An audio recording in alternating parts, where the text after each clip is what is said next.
Reno and Tinto.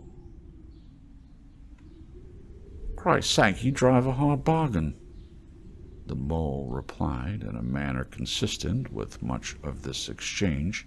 He merely blinked. You are, though, you bugger. You really are. KKK. If I can tempt you with my little metal shirt, he said, tossing the used bulletproof vest aside, I'm going to have to tempt you with my numerous unos. That's old world speak for number ones. The mole smirks at this. He has enough education about the old world from the village to know that this isn't true. But he liked the bizarre little stranger, though be it only a little and reluctantly. KKKKK, what about? The funny little man with the tin hat and the torn sack and the almost non-existent knees spins on his petrified log of a seat and rummaged down more through his sack of goody-goods. This time he extracted a torn and muddy magazine of semi-clothed and unclothed bodies. This will get your bloods pumping out there in the desert, bit of the old in and out, yes?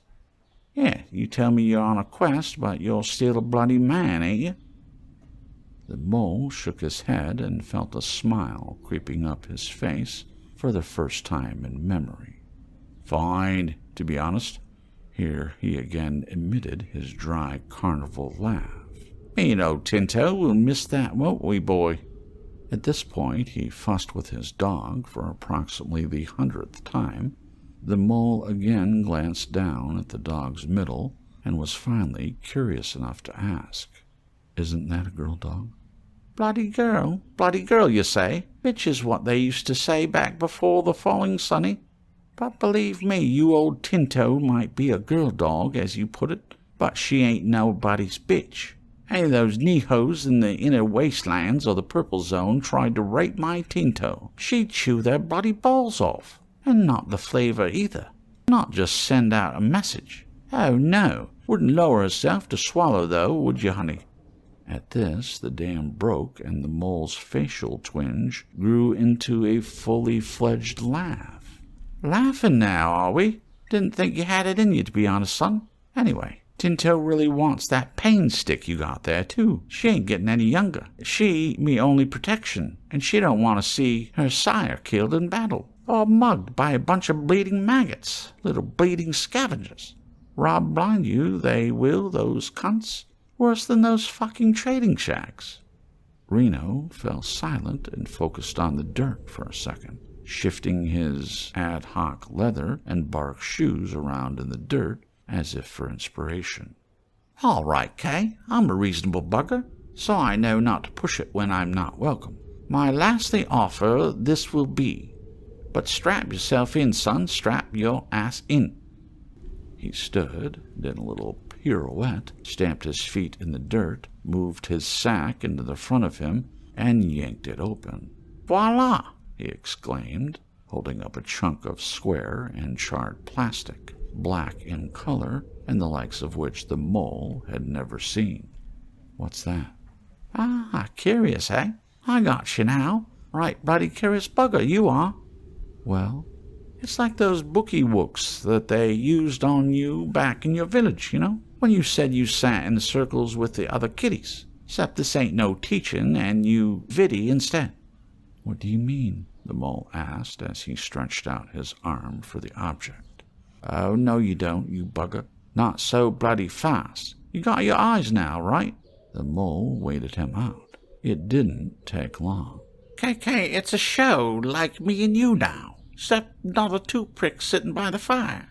Maybe in that one of them ain't such a tight ass, and hands over the bloody pain stick, since he's on a fancy quest and shouldn't need such a nasty little weapon. Hard quest shouldn't require such nastiness. How does it work? You see, a square, flat-like, but bloody real all the same, like watching the fire, but way more interesting. Thing is, you need a magic box to play it. There used to be millions of them. Lazy cunts didn't do much else before the falling. You never learned that in your circle jerk. Teacher must have been a bit of a galar. More dry laughter from Reno and brow furrowing by the mole followed. "Let me see it, Reno, and I'll consider the exchange fairly." "Oh, will we now? Okay, use my bloody name for the first time. Now you want something, I see." Reno handed the videotape to the mole in slow motion as Tinto barked a high-pitched bark. The mole turned the videotape around in his hands, sniffed it, and held it up to the faltering sun. The top was melted, the flap no longer functional.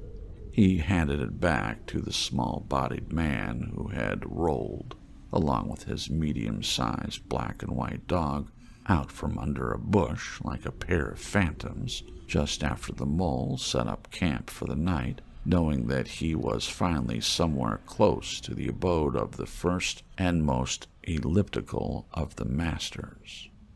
The orange sky had darkened since then. The thing makes a lot of sense, thought the mole. After all, Verana had taught him so much about the transition from the dreaming to the mirroring that took place about 30 years before the falling. How many of the people's pre-falling activities were second-hand, and also how much behavior was mirrored and repeated, again and again and again. Everything reflected back except the cycle itself. And he had been told that the gaps in his education were many. Verana was not a proud woman, just one who never sold herself short, and had always reminded the young mole to do the same. "It's a strange object, to be sure. I'd like to see one of these magic boxes it partners with. But sorry, this is no substitute for a pain stick." After a brief look of pained disappointment, "Well, to be fair, I guess you can't exactly batter a marauder over the head with it, now can you? And truth is, I'd miss it awful, so I would, wouldn't we, boy?" Reno placed all the various objects he had failed to tempt the mole with away and resecured his sack behind a rock. A pot made of an object neither understood bubbled between them, a crude meat simmering in God only knows what, but the aroma was comforting to them both, and neither had ever smelt real food. The mole had found the flesh almost impossible to chew, but he did need to swallow. A gap had been closed in his belly, and he was grateful to the stranger for that. "So, what'd you trade him for? You must have had something pretty good or weird to start with." He didn't want to trade. The words hung in the air for a while, losing more meaning than they accumulated. "So, how'd you get it?" "Nothing." "You steal it then, did you?" He didn't want to trade, and only meant me harm. A silence. Reno suddenly spasmed, spitting his semi-masticated meat into the darkening sky. "You what? You killed the bastard? Well, fuck. Tinto says fair play, but didn't know you had it in you, son. You sure you're on the heart quest? Sounds more like a soul quest, to be honest, son." Reno yammered, punctuated by airway-clearing coughs. A short silence followed, but the mole knew before Reno broke it that there would be more. "How'd you do him? Short-circuited him with his own stick? I've heard they can bugger the heart if it's held in place long enough."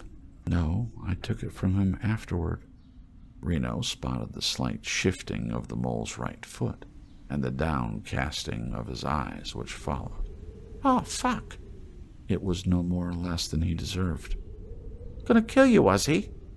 "He tried. It was in his heart before I entered his shack."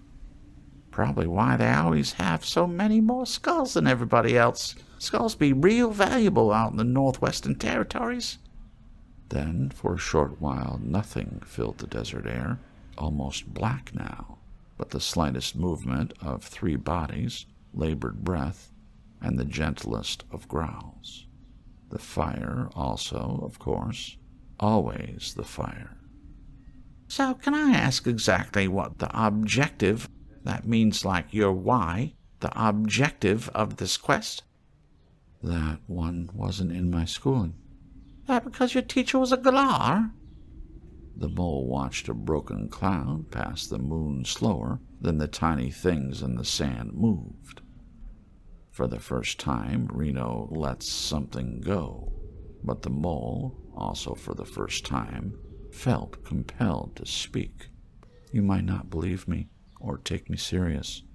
I have to do to several what I did to the shack keeper, but with them, there's no barter, no redemption, only desert. Redemption? Well, fuck, you have one on me there, son. What's that? Miss Favara said a special type of forgiveness. Maybe not such a galar after all. She was no galar, whatever that be. No, these men, these things, they must be stopped. He almost didn't continue, but then he did. My mission is against the nefarious ones. Don't even say their bloody name, Jesus, son! Now Reno glanced fast and anxious about the darkness, at the shadows between the firelight. Next you'll be telling me you're going after the 5 masters. Tick them off like a shopping list. Reno considered the silence as the mole strived to keep his expression unchanged. Eventually, oh, fuck me gently with a lawnmower. You are a lunatic, or at least you think you are. When no reply came, he continued. Nobody believes me, but I saw one of them once, the 4th, the one with the backward eyes. Still felt like a bugger was looking right at you, though, all through you. God, I don't like to remember it. It gives me the willywogs. And good luck with that second one. Some say he's got no arms, some say he's got no legs, and some say he's got a cock the size of an anaconda.